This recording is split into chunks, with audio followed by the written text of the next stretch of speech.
malam teman-teman, hampir jam 1 pagi aku dapat istirahnya dan aku baru pulang kerja. Aku cerita tentang masa laluku, masa kecilku, dan dari masa kecilku itu aku kurang kasih sayang, kurang temen. Dari kecil itu udah sendirian. Dan kalau sekarang aku bilang bahwa semua itu adalah takdir, memang aku itu lebih cocok kalau aku itu menyendiri. Karena apa? Karena dari menyendiri itu aku itu bisa nangkep semua apa yang Tuhan kasih, mulai dari kehidupan orang lain, kehidupanku sendiri, itu yang aku rasakan, aku cerna dan aku pelajari. Dan masa laluku itu dari kecil aku mengalami pelecehan, kurang kasih sayang, dibully, terus dijauhi temen. Aku juga nyuri duit budeku, orangnya masih hidup, dan itu semua adalah bagian dari takdir. Kenapa? Karena waktu itu aku belum mengenal Tuhan, dan waktu itu aku juga masih kecil, dan semua itu jadi trauma. Kenapa? Trauma yang membekas di dalam diriku sampai aku besar. Dan besar itu yang aku cari apa? Cinta, kasih, ketulusan dari siapapun. Aku cuman minta cinta dan ketulusan, tapi aku selalu bertemu dengan orang-orang yang gak baik. Kenapa? Karena aku sendiri gak baik. Karena aku gak baik, karena aku penuh dengan dosa, makanya aku gak punya penjaga ataupun pelindung. Karena apa? Karena aku kotor dari sisi rohani maupun jasmani. Dan bertahap aku itu mulai dibangkitkan secara rohani. Dari mana?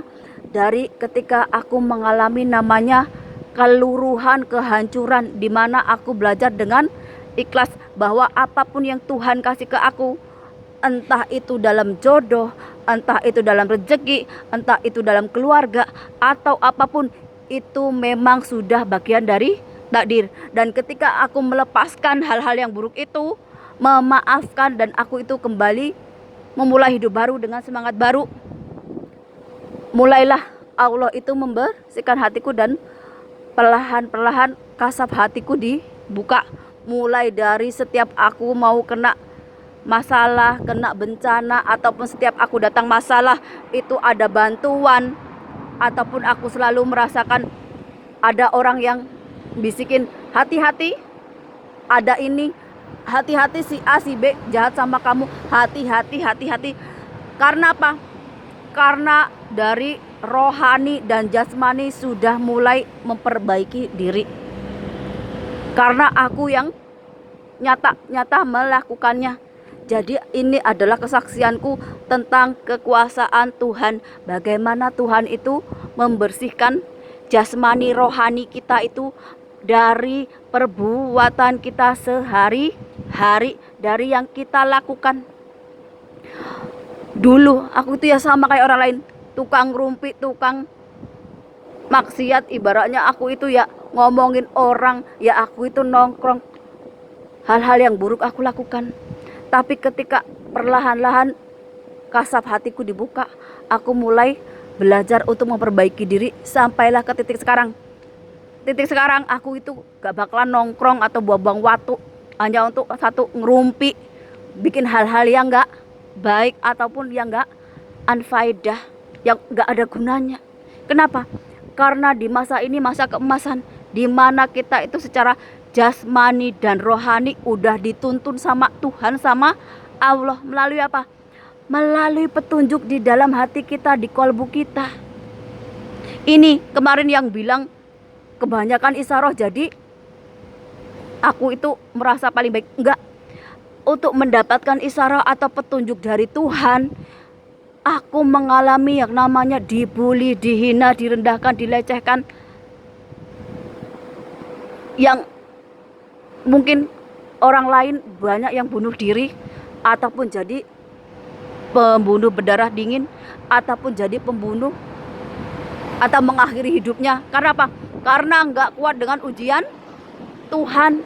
Tapi aku masih tetap berdiri sampai sekarang, sampai aku benar-benar sadar benar-benar keyakinanku sama Tuhan itu nyata akan kekuasaan dan kebesaran Tuhan. Makanya sekarang aku punya penjaga. Mau setiap ada apapun aku tahu. Aku bisa baca apapun petunjuk dari alam, dari mana aja. Aku belajar dari mana aja. Aku nggak pilih-pilih. Kenapa? Karena aku mau tetap membumi. Jadi orang yang sederhana. Jadi orang yang tetap rendah hati dan bisa bersyukur. Manusia itu kuncinya bersyukur. Kalau nggak bisa bersyukur, hancur lebur. Gak kira karir, gak kira keluarga, gak kira pangkat derajat. Kalau kita itu gak bisa bersyukur sama Tuhan apa yang udah dikasih dan menjaganya menjadi amanah, itu akan sia-sia. Hanya akan membawakan hancuran. Karena apa? Karena kita gak bisa mengendalikan diri sendiri. Hawa nafsu kita itu yang paling berbahaya.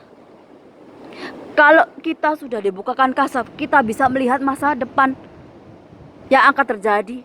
Mulai dari tingkah laku kita dan tingkah laku orang lain, kita bisa. Tapi syaratnya yaitu, kamu harus lulus ujian dari Tuhan. Kamu tetap harus sederhana, rendah hati, nrimo ing pandum. Jangan sampai ada dendam, kebencian, sakit hati, amarah di dalam hati kita. Kenapa? Karena itu yang menjauhkan kita dari Tuhan. Tuhan itu sakral, Tuhan itu maha suci. Kalau kita mau mengenal Tuhan, kita harus mensucikan diri, jasmani dan rohani. Gak kira kamu agama apa aja. Tuhan itu, Allah itu gak hanya dikenal lewat mulut aja, tapi lewat batin kita, rohani kita.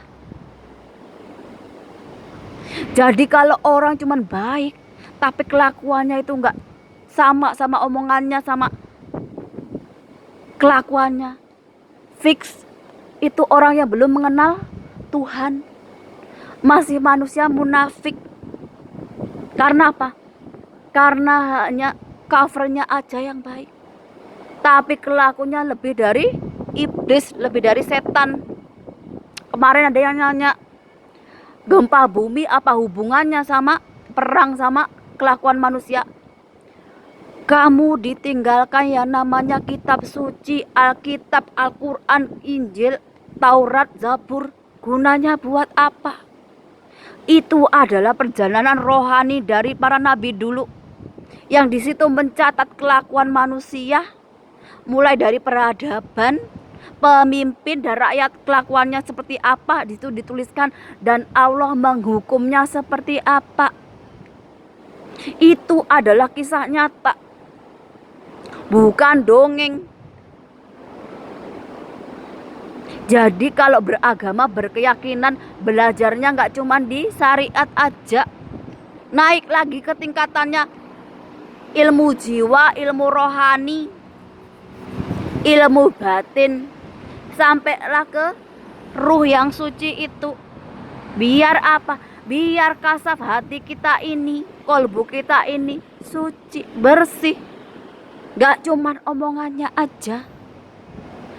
Allah, Tuhan itu maha suci. Jadi kita mau mendekatkan diri sama Tuhan, sama Allah itu, diri kita dulu yang disucikan.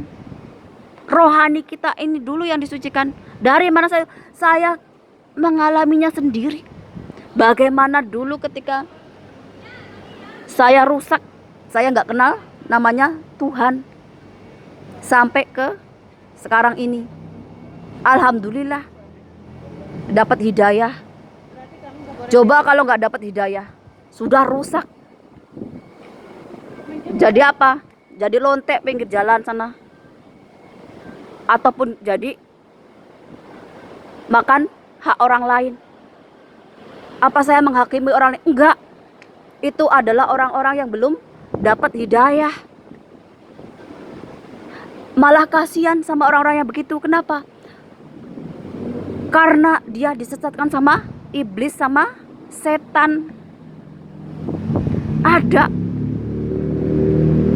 Asal kita itu mau mengenal Tuhan, bersyukur dengan apa yang Tuhan kasih, bersyukur dengan apa yang Tuhan berikan, agar selamat dunia akhirat.